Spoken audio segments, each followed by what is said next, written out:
Let us take a look at the types of chemical reactions. This you have to learn in standard 10. One is combination reaction. The second one is decomposition reaction. Then you have displacement reaction. Then you have double displacement reaction and oxidation reduction or redox reaction. So in the first case, you have two reactants, that is calcium oxide and water, combining to give a single product, that is calcium hydroxide. The two reactants, calcium oxide and water, will react to give a single product. Then it is called a combination reaction. The product formed is calcium hydroxide. Next you have decomposition reaction. Decomposition means it is breaking apart. So here we have ferrous sulfate, FeSO4, under the influence of heat or when heated, it will give you the following products. See how many products are there? Fe2O3, that is ferric oxide, that is a solid. The other two, sulfur dioxide and sulfur trioxide, are gases. So ferrous sulfate, a single reactant, is breaking down into ferric oxide, Fe2O3, sulfur dioxide and sulfur trioxide. Then that reaction is called a decomposition reaction. Next you have iron when combining with copper sulfate solution. It is an aqueous solution of copper sulfate and iron is giving you ferrous sulfate and copper.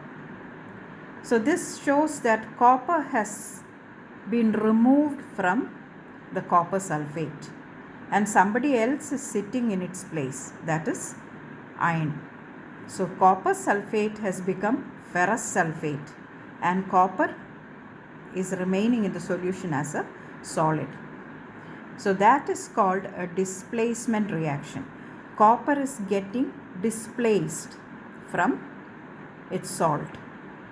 So copper is getting displaced from copper sulfate by iron. That is, Fe has displaced or removed copper from copper sulfate. Now that kind of a reaction is called a displacement reaction.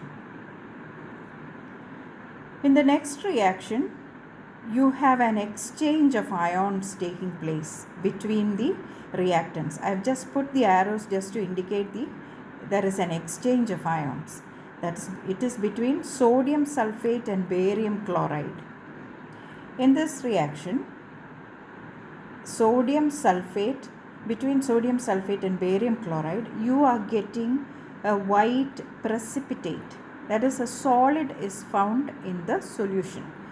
That is called barium sulfate. Barium sulfate is one product formed and the other one formed is sodium chloride. Since it is an aqueous solution, sodium chloride will remain in the solution.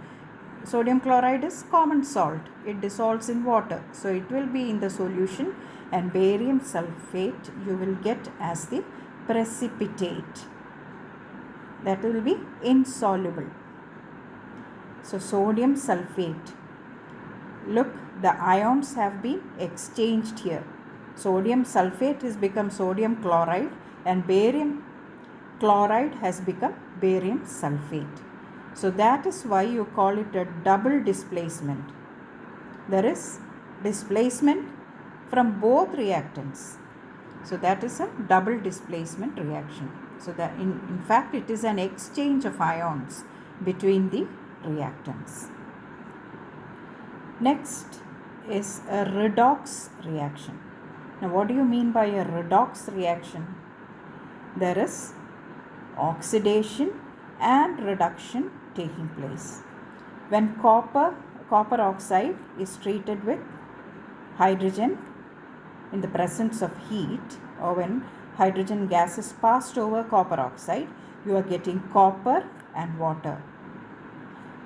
So here you can see that copper was copper oxide. It was having oxygen with it in the reactant. But in the product you are getting only copper. That means CuO or copper oxide has lost its oxygen. So that losing of oxygen is called reduction, or CuO is reduced to copper. Whereas this hydrogen has become water. You know, in order for this hydrogen to become water, it has to receive or it has to get oxygen.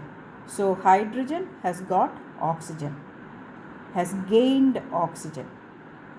Then gaining of oxygen is called, that means hydrogen is oxidized to water. CuO is losing oxygen, so you say CuO or copper oxide is reduced to copper.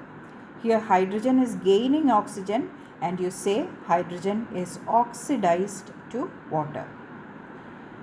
So a reaction in which oxidation and reduction are taking place simultaneously or together, then that reaction is called a redox reaction.